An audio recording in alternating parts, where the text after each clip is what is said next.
start with the claim that a fetus is not a person. Why does she think that? Well, she doesn't define personhood. But she does the following. She says, look, here are 5 properties, 5 qualities that we tend to associate with persons.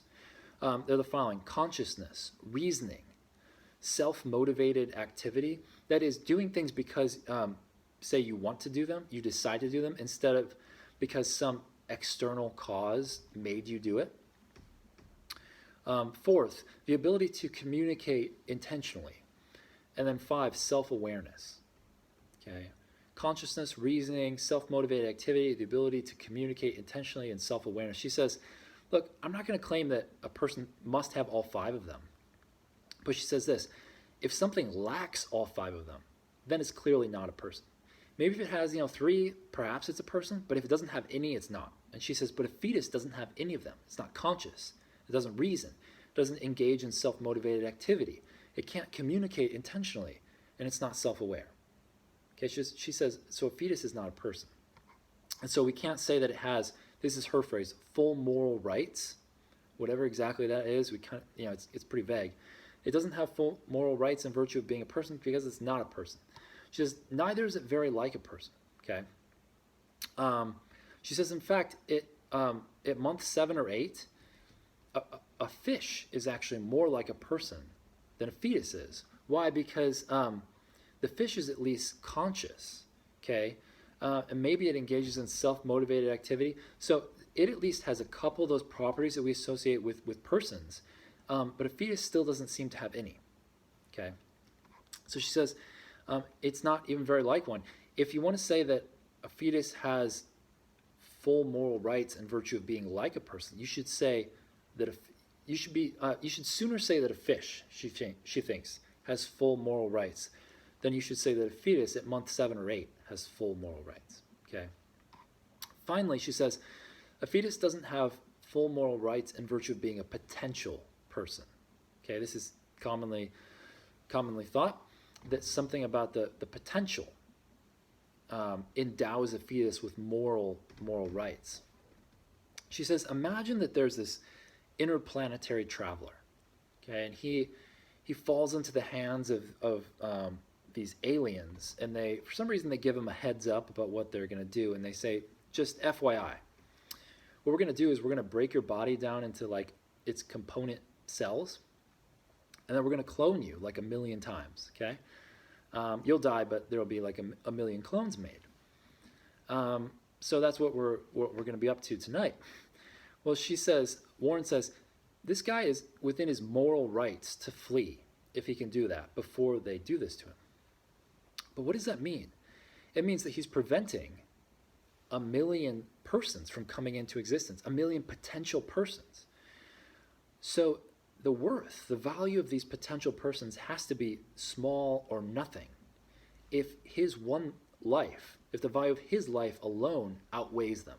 If he's morally allowed to flee, their lives, the lives of these potential persons, can't be worth much of anything. She says, imagine that actually the procedure doesn't even require that they kill him. Maybe they just like amputate a limb or something like that. Even then, she says pretty clearly the guy would do nothing wrong by fleeing. So it just seems that these potential persons are not worth much. In fact, most plausibly, they're just not worth anything at all. Conclusion, she says, a fetus doesn't have moral rights. It's not worth anything in virtue of being a potential person.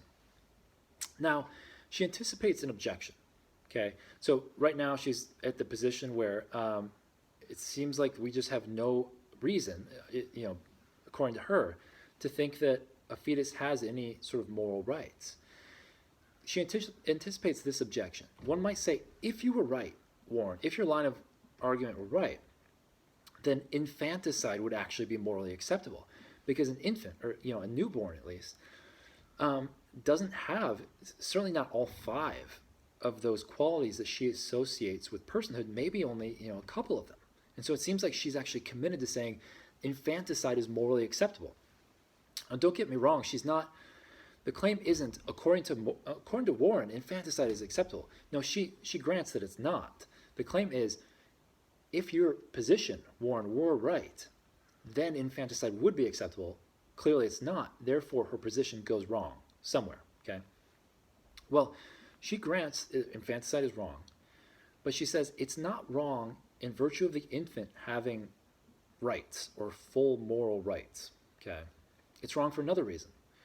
Here's what she says, or at least here's one of the reasons that she gives. It's wrong for the same reason that it's wrong to destroy natural resources or like a valuable work of art. Okay, somebody else would have appreciated that thing. Imagine me going to like Joshua Tree National Park and just spray painting graffiti on some of these, amazing rock formations. That seems like it's just immoral to do that.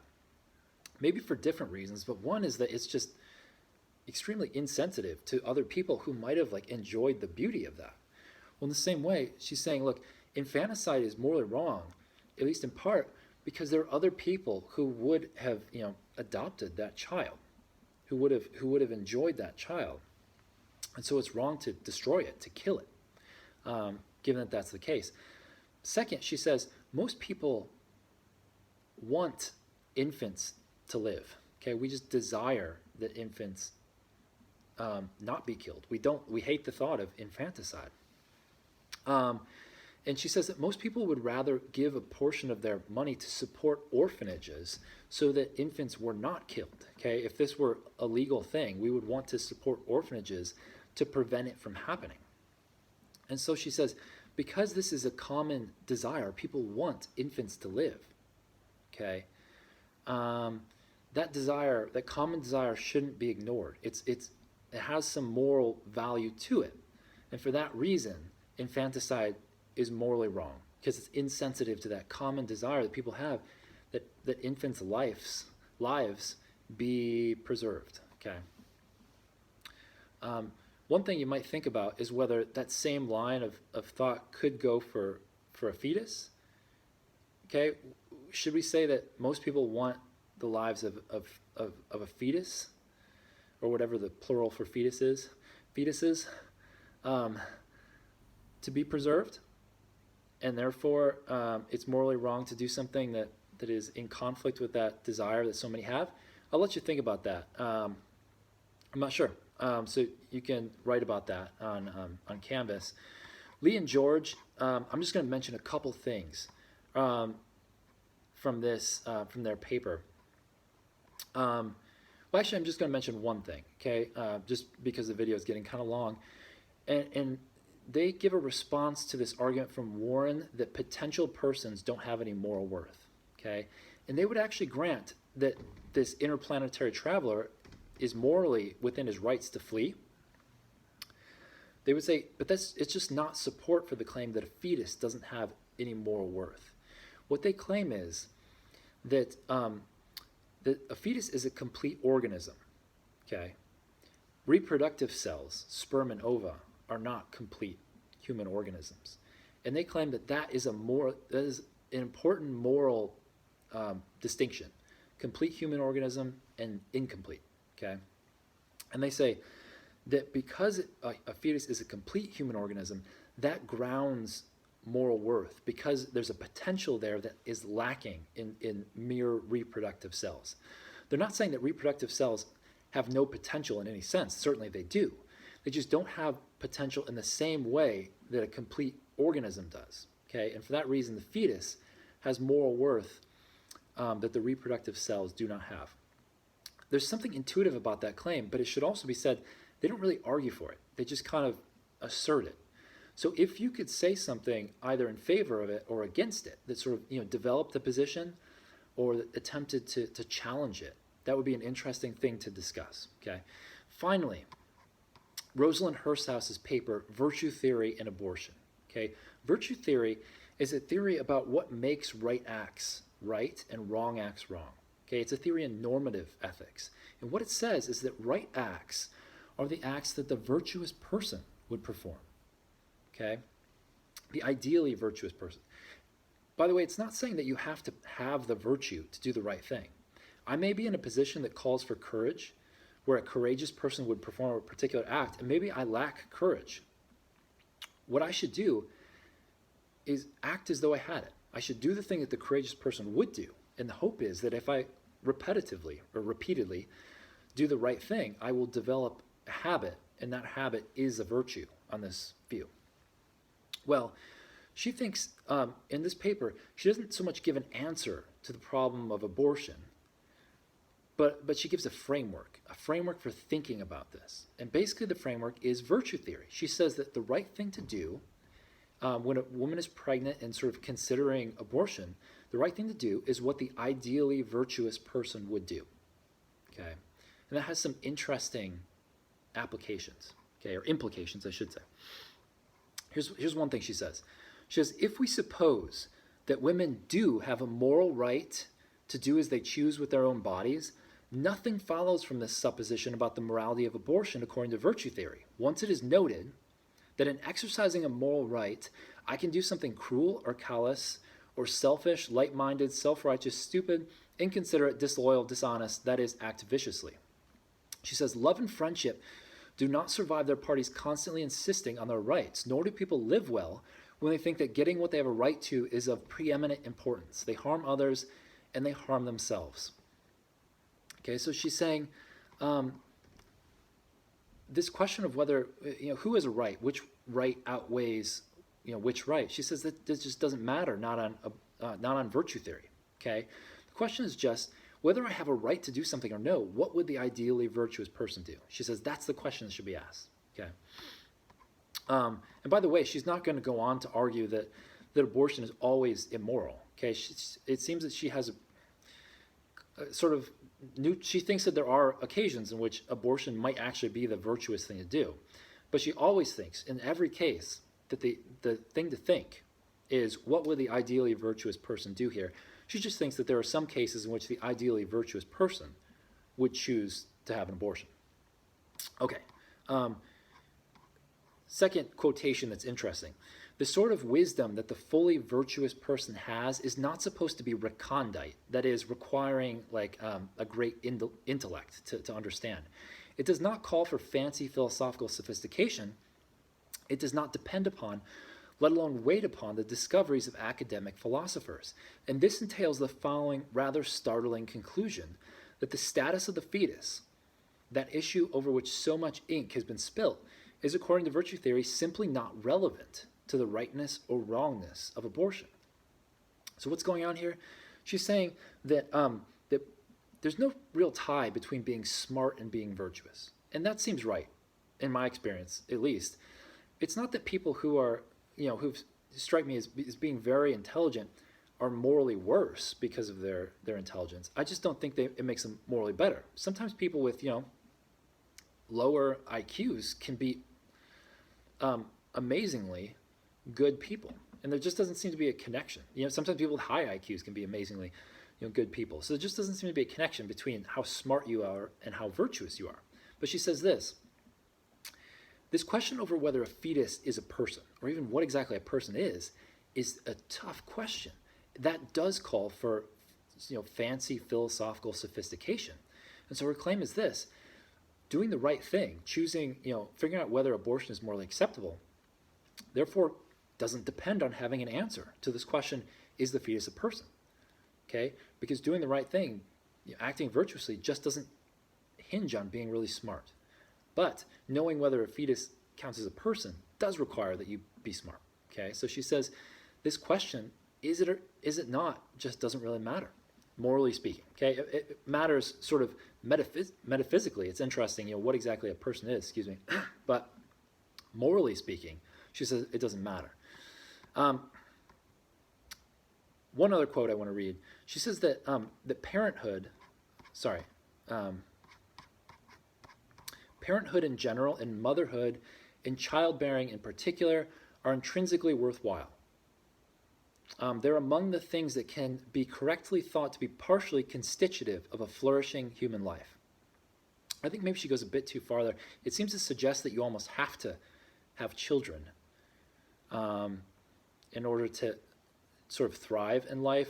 I suppose that's not really what she would say, but I think she just means to say having children, motherhood can be part of a good life. In other words, it's a very good thing. okay, motherhood. If this is right, she says, then a woman who opts for not being a mother at all or again or now by opting for abortion may therefore be manifesting a flawed grasp of what her life should be and be about, a grasp that is childish or grossly materialistic or short-sighted or shallow. In other words, she could be acting on a vice. And she says that that sometimes we make mistakes in thinking what these sort of really important things are in life. She says that some women who choose abortion rather than have their first child, and some men who encourage their partners to choose abortion, are not avoiding parenthood for the sake of other worthwhile pursuits, but for the worthless one of having a good time, or the pursuit of some false vision of the ideals of freedom or self-realization. Okay? I have these important plans for my future. I'm going to become this very important person, so I can't have a child. Okay, that would be this false vision of self-realization. I can't become everything I would become, okay, if I could have, end this pregnancy. So she says that is not a good reason. It's not a virtuous reason, okay, to have an abortion.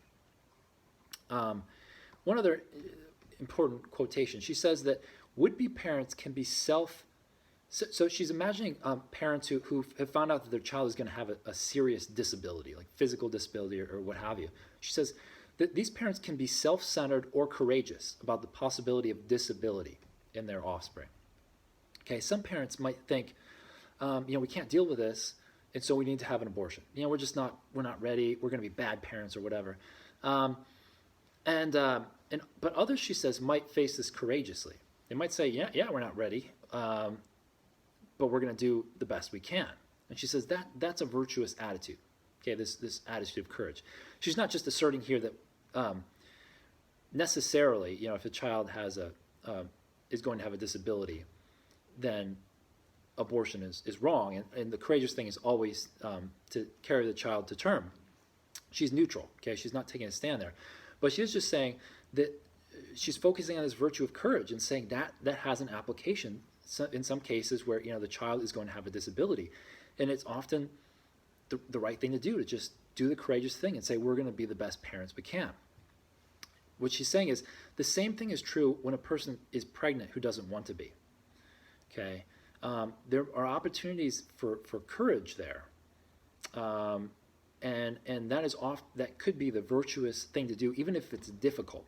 Okay, to carry the child to term. Again, she's neutral. Her overall position on this question, is abortion ever morally acceptable or not? She's neutral on it. She's just providing a framework. Okay, she's saying the right thing to do is whatever the ideally virtuous person would do. It does seem as though she's going to say abortion is less often morally acceptable than, for example, Thompson would say. Okay. But she does appear to think that there are cases in which it is morally acceptable. Okay. In fact, she does think that sometimes there are other sort of morally good pursuits that having a child might conflict with. Okay. So if someone is, was planning on going to be a doctor in some, desperately poor country, it seems that she would say that is might be a virtuous thing, and so the virtuous thing might actually be to have an abortion in that case. But in any case, in every circumstance, she says the right thing to do is what the virtuous person would do, and that includes, by the way, in cases of pregnancy due to rape. So she would say, now she's not taking a sort of general stance here, but she would say the right thing to do is whatever the virtuous person would do. Okay, without giving us really an answer about what that is. So it would, carrying the child to term would require toughness. It would require courage. It may be that she would say, in most cases, that would be the right thing to do. Not that it would be easy. I can hardly imagine. I suppose it would be extremely difficult. But she might actually say that it would be the right thing to do. So that is, I think, a helpful framework. Now, again, she's sort of taking a kind of neutral position as far as applying it to when abortion is acceptable or unacceptable. I do think it is a useful way to approach the question. by asking, what would be the virtuous thing to do